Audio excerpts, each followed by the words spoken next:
अवां के आग कई पिया कराची बार एसोसिएशन तरफां अॼु सिटी कोर्ट में हड़ताल कई वई आहे। वकीलनि अदालती कार्रवाई जे बाइकोट जो ऐलान करे छॾियो।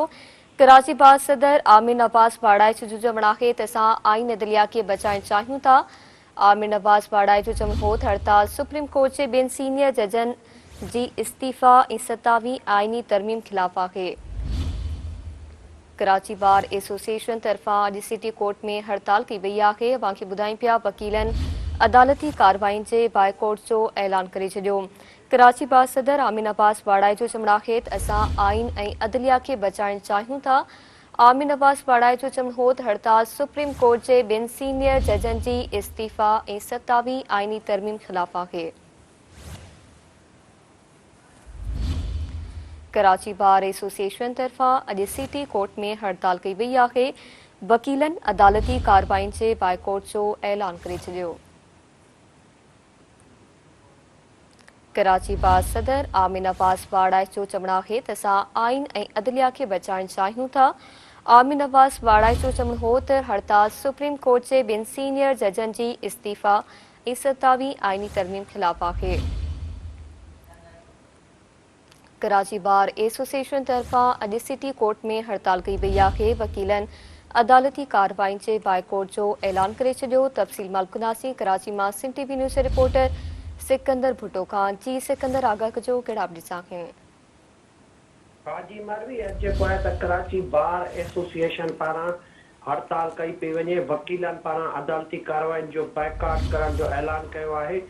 सदर कराची बार आमिर नवाज़ वड़ाइच पारां अहिड़ो ऐलान कयो वियो आहे। आमिर नवाज़ वड़ाइच जो चवणु आहे त असां आइन ऐं अदलिया खे बचाइण चाहियूं था।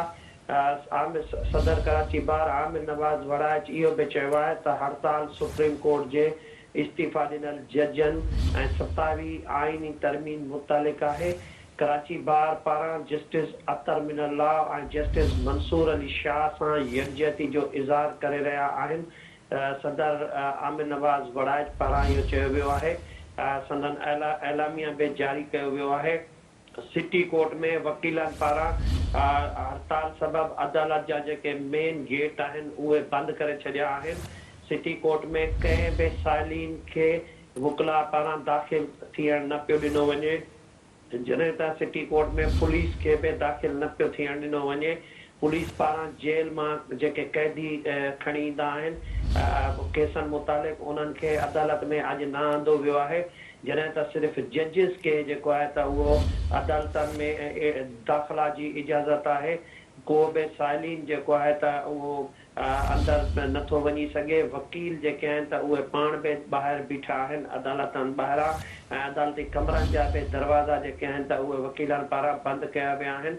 जॾहिं त अॼु तमामु जेके केसिस हुया सिटी कोर्ट में हज़ार जी तादाद में उन्हनि खे हलाइण न ॾिनो वियो आहे ऐं केस जेके आहिनि त उहे समूरा मुलतवी कया विया आहिनि। आमिर नवाज़ वड़ाइच जो चवणु आहे त असांजो एहतजाज जारी रहंदो ऐं सुभाणे जेको आहे त आमिर नवाज़ वड़ाइच जो इहो बि चवणु आहे त सखर में कन्वेंशन थी रहियो आहे ऐं उन कन्वेंशन में शिरकत लाइ कराची खां जेको आहे त रैली जी सूरत में वकील अॼु सखर रवाना थींदा। जी महिरबानी अवां जी सिकंदर भुट्टो आगाह करण लाइ।